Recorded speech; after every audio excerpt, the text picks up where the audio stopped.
The following is a segment from Session 6 of the Honestly Better Mental Fitness Show. If you would like a list of all of the segments and full sessions, please visit honestlybetterfitness.com/list. That's honestlybetterfitness.com/list. Welcome to L&H Industrial's Honestly Better Mental Fitness.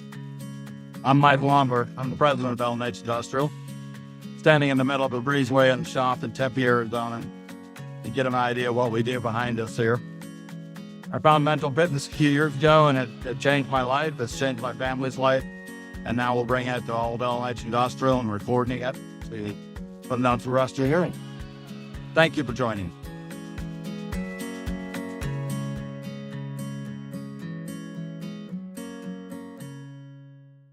The last tip on here to how to change your state when you find yourself in a place that you don't want to be. Embrace it. Lean into it. Laugh, cry, go hit a pillow, do whatever it is you do. And instead of fighting it, be like, okay, I'm going to allow it. And I'm going to create a window or a container that it's safe to just allow myself to fall apart. It might be, all right, I've got to get this stuff done, but I'm feeling super stressed. And so I'm going to set a clock for 3 minutes. I'm going to allow myself to completely fall apart for 3 minutes and feel whatever I need to feel, or cry or laugh or whatever it is. I'm going to allow it, and then I'm going to pick it up and I'm going to move it on. And so instead of fighting this wave, you can just allow it and allow it to move through. And I think the last thing in here, and maybe the most powerful and deep, and that we will dive into a little bit more on one of the other topics later, is realizing that you're not your mental state. You're not your emotions, you're not your feelings, you're not your thoughts. You are something separate from it. And that you can simply sit back and notice it and allow it and watch it. And I'd say there's a difference between noticing that you are feeling anger and being angry.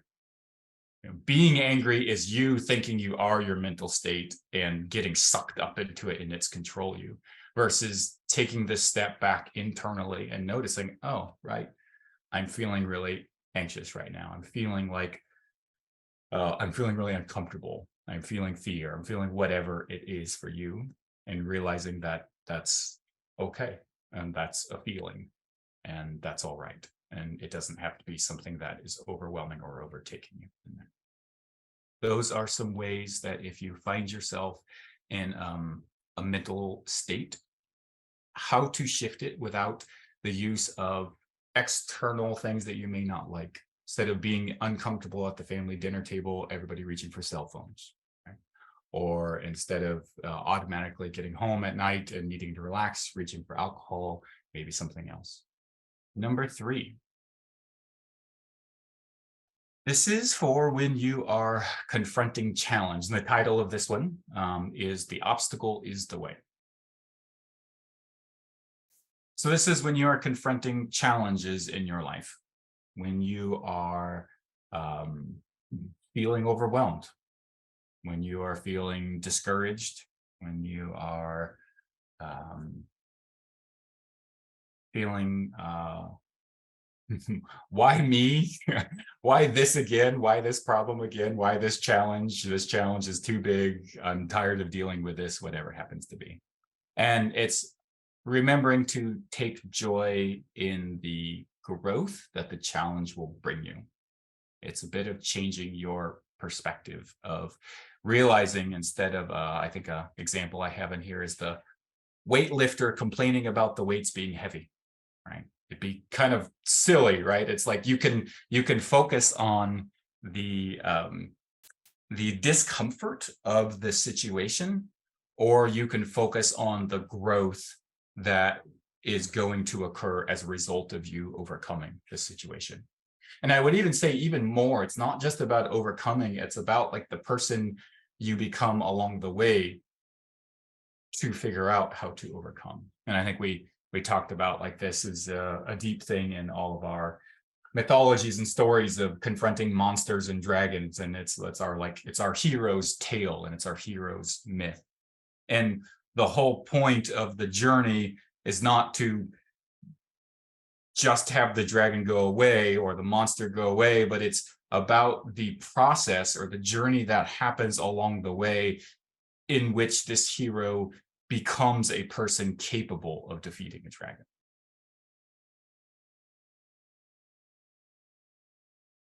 And so when you are confronting challenges or monsters, whatever that is metaphorically for you in your life, I think to take a moment to step back and be like, this isn't an obstacle or a challenge in my way that's stopping me from getting to the thing that I would like to get to. This is the thing that is going to transform me into the person and take me to the place that I'm trying to get to. Seeing it as the path instead of the thing that's in my way, blocking my path.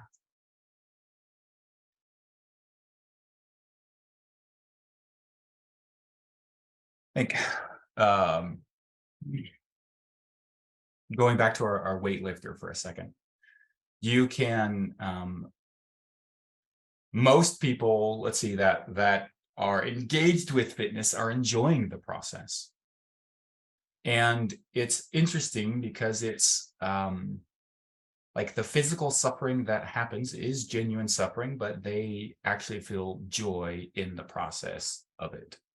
And you can think of, I don't know, something that you enjoy giving or doing. Maybe you love cooking Christmas dinner for everybody, or you are building a project, or man, maybe it's mowing the lawn and doing yard work and clearing the leaves out of the gutter. And it's not the funnest task, but you really take pride in doing it. You really enjoy. You almost enjoy the process because the outcome is so powerful and beautiful to you. And it's this gift that you're giving and doing for other people that it no longer becomes suffering. And I think that's the opportunity that when you are confronting these things, you can, there is a place where you can start to take deeper and deeper joy in challenges in your life, when you start to see them not as challenges, but as opportunities to grow. And the suffering in our life that we experience is internal. It is meaning that we have created. And I think I might have talked in the last one about like in the military, like the worst things you could do, the punishments that you could do for a person. And if I don't know, some bomb was about, something's going to happen and we have to hand out shovels and dig this, bunker to save all these people, probably everybody would grab shovels and start like digging willingly. Versus if someone, handed you a shovel and said, go dig a hole and then fill it with rocks and then bury it back in with like no purpose or no meaning, you would be probably rightfully so not so happy about doing the task and probably cursing the person that gave you the task because why am I doing this and it's stupid.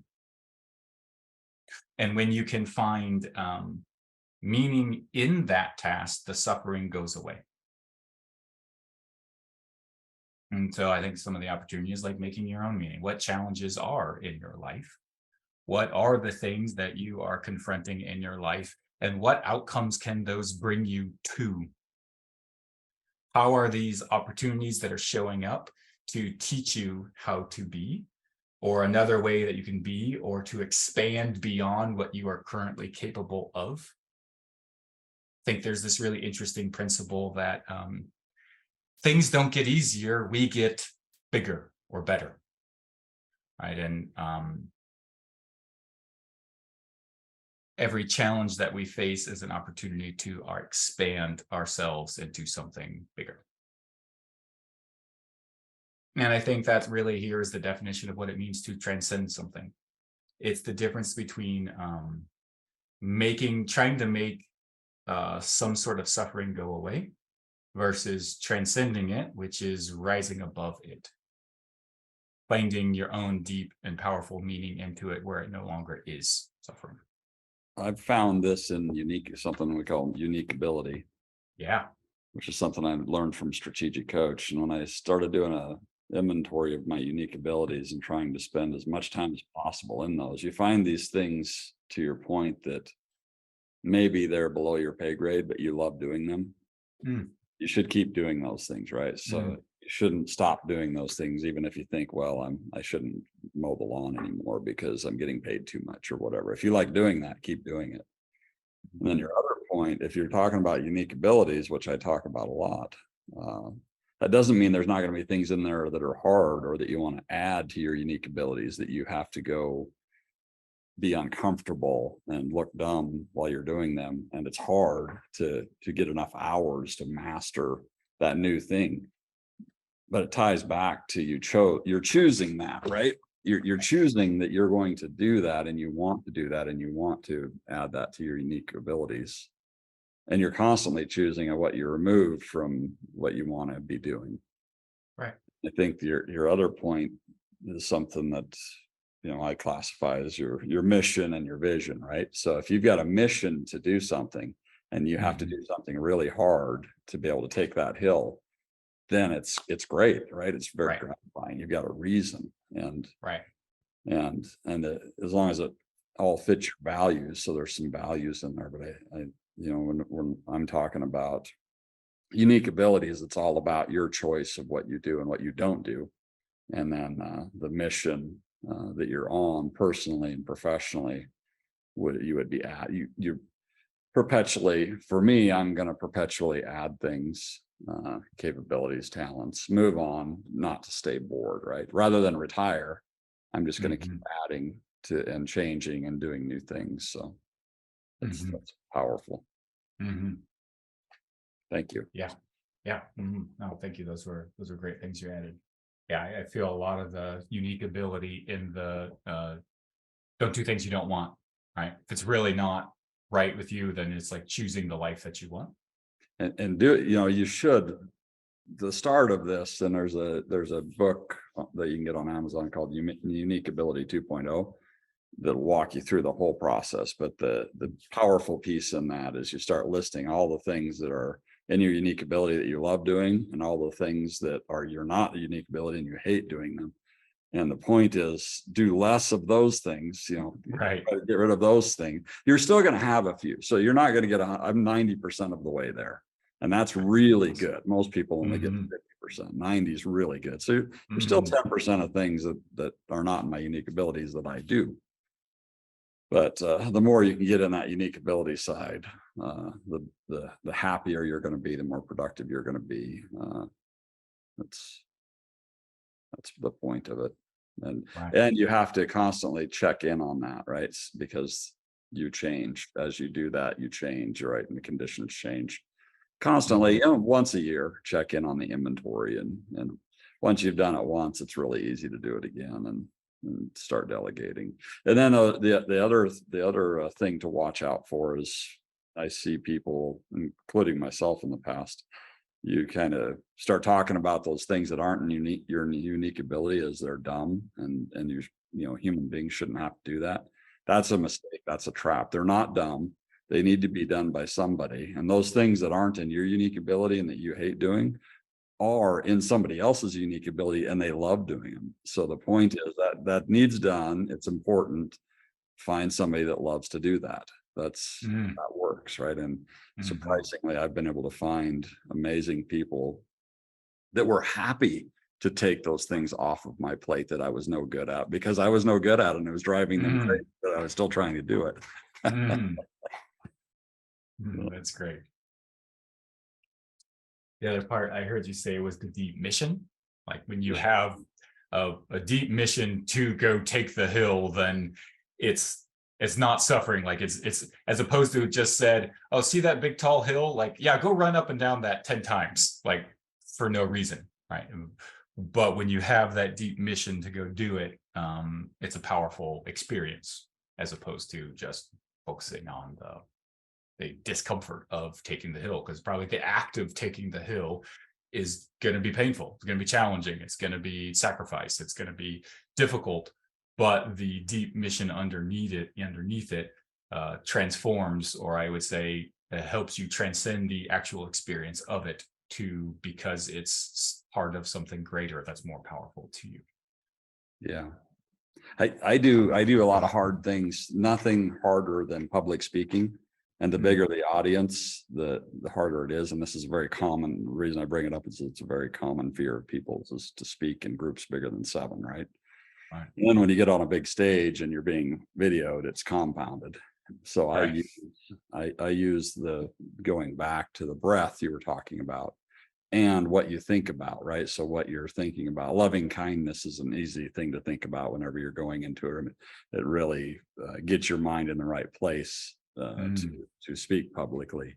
It's still nerve-wracking, and interestingly enough, everybody I talk to that does it, even people that do it for a living every week, are still very nervous right before they get on stage, especially if something's being recorded with 1,000 people in the audience. Right.